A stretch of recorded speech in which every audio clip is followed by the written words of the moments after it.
Hello, everyone, and welcome again to the Franchise Everything podcast, where we talk about everything and anything in franchising. And today I'm at somewhere different. We're in Melbourne at the geotech headquarters, and we're joined by Jeff Vassel, who is the global BDM for geotech. Hello, Jeff.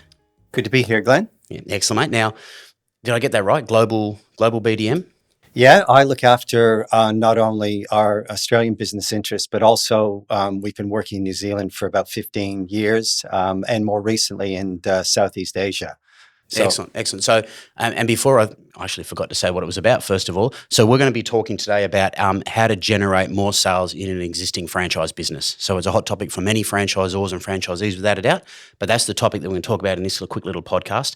And before we get into that, what does geotech do? To give relevance as to talking about this, what is the role of geotech?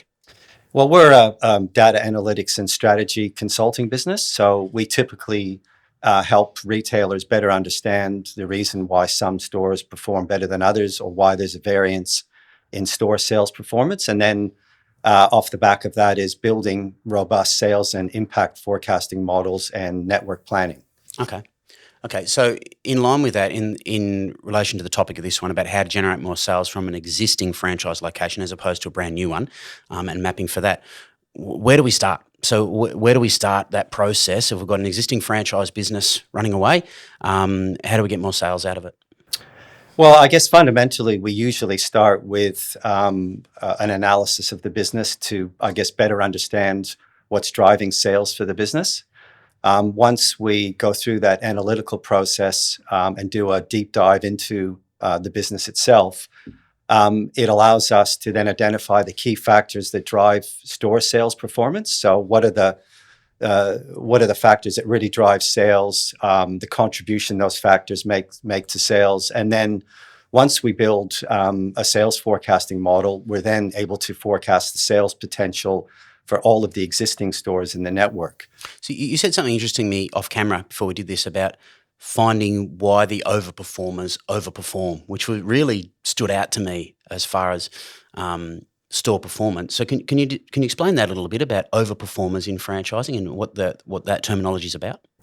Well, I mean, like any franchise network, and the bigger the network, probably the more variance in store sales. It essentially means that there's characteristics around those stores that overperform that separate them from the ones that underperform. So our responsibility, or our job, really is to undertake that analytical process and identify those factors that really drive store sales. And that gives the business crystal clarity on what to focus on when looking at potential new sites of interest. Okay. And so where do you start with all of that? How do you begin the process? Well, the first thing really is to do a very detailed survey of every one of the stores in the network. So that would involve asking a number of different questions, looking at a number of different things, everything from the standard sort of demographics, the adjacencies around the stores, the generators in terms of what's bringing people into the vicinity of the store, things like the site-specific characteristics, so signage, branding, visibility, and then competition. So how many and what is the proximity to their. So how do you do that analysis? What data you're tapping into? Are you generating that data yourself? I mean, I remember the days of people on site counting people with the counters and that sort of stuff. Are we doing that anymore? Unfortunately, yes. Truly, we really are. Yeah. There's a lot of examples when we're working with clients where they have undertaken that sort of really simple stand out the front of a store, watch the people that walk past, or count the number of people that walk past, or look at the bags where they've been shopping. But fortunately now, obviously, with the more data that's available in the market, it allows companies like us to really capture a lot of that micro-specific data that goes into things like building sales forecasting models and then ultimately network planning. Yeah. So, okay, what does that look like when it's happening? So you bring all this data together for those businesses. Can you give an example of what that data is that you've brought together and how you then use that? Well, it starts off with the client giving us their sales data. So typically we'd look at 3 to 5 years prior to the store opening. Sometimes it involves them providing specific product data if we're doing a product category analysis. Do you find a lot of brands are lacking data? Because there seems to be an overwhelming supply of data everywhere we look these days. Yeah. What are you seeing out there in the market as far as franchise businesses go with accessible data? There's a lot of data out there. A lot of data is freely available on the internet, things like census data. So, customers have been using that for a long time, but there's other data sets that we use over and above the standard demographics. The problem with a lot of clients is that they don't know how to use the data. They've captured all of this data. So all their till data, all their membership data, all that sort of stuff? Yeah. There's a lot you can do with that. Unfortunately, it becomes this big beast where it's very difficult for them at times to tame it. So that's where somebody like us would come in and say, okay, well, we've got your customer data. Well, what can we do with that? Well, there's a number of things we can do. We can build trade areas around your store. We can understand how far people are traveling to visit the store itself. There's a number of different ways we can use that. So it just depends on how much data the customer is trapped, and then what ultimately the answer we're trying to provide, or the solution we're trying to provide to that client. Okay, so how is that data usable? So what do you do with that data when you get it? So you've got a whole heap of information here. How do you interpret the data? Because remember, ultimately we're trying to figure out how do we increase sales in a particular location we're in. How do we interpret the data to make it practical and useful? Well, we go through that correlation analysis to identify those factors that strongly correlate to sales performance. So we might have a database of 250 different variables that we use. Without getting too technical, it's just gathering as much site-specific data as possible, and then narrowing the focus down to, okay, well, we've got 250 variables, but really only 5 of those strongly correlate to sales. So instead of focusing on the other 245, let's focus on the 5 that we know have a relationship to store sales performance. And what might they be, as an example? So if we give it like a restaurant or something like that, what might variables like that be that are the most important and critical ones that you generally see? Well, it usually starts with demographics. So every brand that we work with have a core demographic that they appeal to. So that would be one obvious one. Other things like signage, branding, and visibility. When we're working in the QSR industry, for example, it's normally very critical or highly critical for a potential customer, if they're driving down a busy road, to be able to see the sign on approach at a certain distance. So the further ahead of the restaurant itself they can see the sign, the longer they have to cross over 2 or 3 lanes on a busy road and get into the apron and drive through the drive-through. So signage, branding, and visibility for the QSR industry, as with any retailer, is usually critically important. Things like trading hours. If you're trying to appeal to a breakfast, 6 till 8 in the morning type customer, then there's no point in opening the store at 9 or 10 in the morning when you've missed all of that traffic. So that's another data set that we can use to help them better understand. Maybe they need to expand their trading hours, opening earlier or even trading later in the evening. Are they simple fixes like that? Like, is it honestly, because I think, we can probably tend to overanalyze and overthink why businesses are struggling or not reaching their full performance that we think they should be doing. Is it as simple as that sometimes, like trading hours? We better put this sign up, because I would think that's hard to justify. If you say, the reason why this business isn't going very well is because people can't see the sign from this spot there. How do you have those conversations with people? Like, how do you prove that sort of stuff? Do you use the data, or do you use samples, analysis, and testing? How does it work? Well, when we go through that analytical process and we build a sales forecasting model, it allows us to then run the model across every store in the network. And a lot of clients we work with these days are really looking at optimizing their current real estate. So it's not so much about massive growth. It's about how do we optimize the performance of the stores that we've got in the network at the moment. So that makes it very localized, doesn't it, when it comes to that?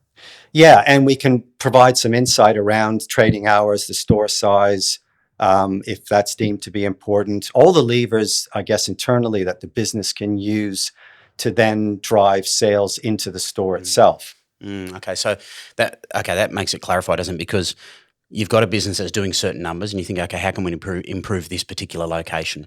So what are some of the levers that you talk about that you use in, I suppose, across QSR, quick service restaurant, retail and service business? So I'd like to touch on some of these particular ones. So what are some of the levers that you use in these businesses for that? Well, when we go through that process and we identify the underperforming stores, because that's ultimately what they're trying to get to, is how do we optimize sales for the underperformers to bring them up to an acceptable standard? There's simple things like signage and branding. So we might make recommendations on how to improve the signage.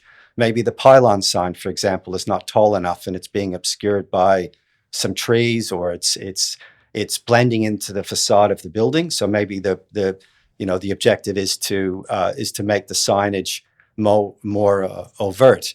Other things we can recommend, as I mentioned before, is things like the size of the store itself, or even things like optimizing the product range that the store might sell. I mean, that's not QSR related. That's more general retail. But things like But I suppose that. it can be still product QSR related if there's particular menu items. Yeah, I guess that is true to a degree, although what we find in the QSR industry is that obviously they have a very defined product range that they sell. The whole nature of a quick service restaurant is to get the food prepared and out the door as quickly as possible. So there's probably more limited scope in terms of altering the product range. It's not as easy as just ordering something different, No, is it? Yeah. absolutely not. And what we're finding too in the drive-through space, a lot of the brands we're working with now have never ventured into drive-through before. So yeah, it's a real thing, isn't it? Well, they've had to adapt their full-service menu for dine-in to now maybe a smaller footprint drive-through restaurant where they've got to consider things like how long will it take me to prepare a meal. It can't be 5 minutes. It can't be 10 minutes. It's got to be done in 3 minutes. So that opens up another conversation around optimizing the product range for things like drive-through. So when we talk about categories, so we talk about the categories and products in there, I've always thought in some ways there can be some weaknesses in the franchise business model with rigidity around changing. So you're talking about giving data that can help franchisors, for example, in franchise locations, tap into more of that real estate performance in franchise locations. How do you do that with recommendations to them? Like, how do you recommend to a franchise brand, for example, that they're not making the most of a location with what they're selling there? Yeah, a product category analysis is one of the things that we can also provide if the client wants us to. So can you explain what it is? Well, it's essentially taking their products, separating them into major categories, and then going through that statistical analysis to identify the products that are more likely to sell in certain areas or more aligned to a certain demographic. We've done a lot of work in this space with some of the brands that we work with, like Clark Rubber or Barbecues Galore, where we've taken their product category range and we've said, okay, well, based on the types of people likely to visit the store, these are the products that are more aligned to those people or that demographic. And particularly with those types of businesses where you might be selling a variety of products, for example, a wood heater. Well, you're not going to be selling a lot of wood heaters in Queensland. And conversely, you'll be selling more in South Australia and Victoria. So optimizing the product category to not only the types of people visiting the store, but also the state market characteristics or the weather around the stores themselves. So how do you approach those discussions? Do you get excited when you come across something you think, wow, look what we've discovered about this brand? Is it a bit of a wow moment? And how do those sort of conversations come with franchisors? Are they like, yeah, we know? Is that what you're finding? When you go this data, are you finding that you go to franchise executives with this data about how to get more out of those businesses and you realise that, they probably knew that with their intuition, but they needed the data to back it up? Is that common, or are people surprised? Sometimes when we first start working with a client, they feel they've got a good team internally and they're across everything. And sometimes they're a little bit hesitant about working with a consultancy because they've never done it before. But look, I've been doing this for 6.5 years and I probably can't recall a single client that's ever come to us after we've delivered a report and said, oh, well, we knew everything that you were going to tell us anyway.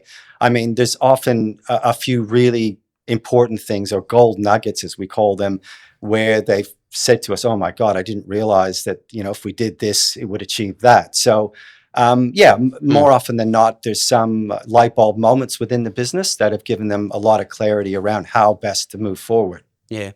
So as we wrap this up, what would be your recommendation in summarising for brands who are looking at, without necessarily engaging consultants initially and everything, for people or even individual locations looking at how would we maximise this, where would you think of them starting and looking at their own data that they have right now and the next steps for them from there? Well, I think the important thing is to capture the data itself. What we're finding Are people still not doing that, you think? A lot of people, no, they're not, or they're not capturing the right data. Or my advice to them would be just to capture as much data as you practically can. Yep. And then that's number one. That's clearly. number one, capturing the data. Number two is then, I guess, engaging somebody like us so that we can unpick that data and help, I guess, you better understand how best to use the data or the outcomes from the data itself and how that can be practically applied in some sort of a network planning strategy. Excellent. All right. Well, I think this is probably a pretty big topic, but we just wanted to give a bit of an overview on it, so we didn't go too deep into anyone there. But Jeff Vassel, the global BDM of Geotech. Thanks so much for joining us. Thanks, Grant. I really appreciate it. And that's another one for the Franchise Everything podcast. Please do, if you like, subscribe, review, do all that sort of stuff. Watch it on YouTube. Make sure you leave your comments and ask any questions. We'd love to engage. We'll catch you on the next one soon.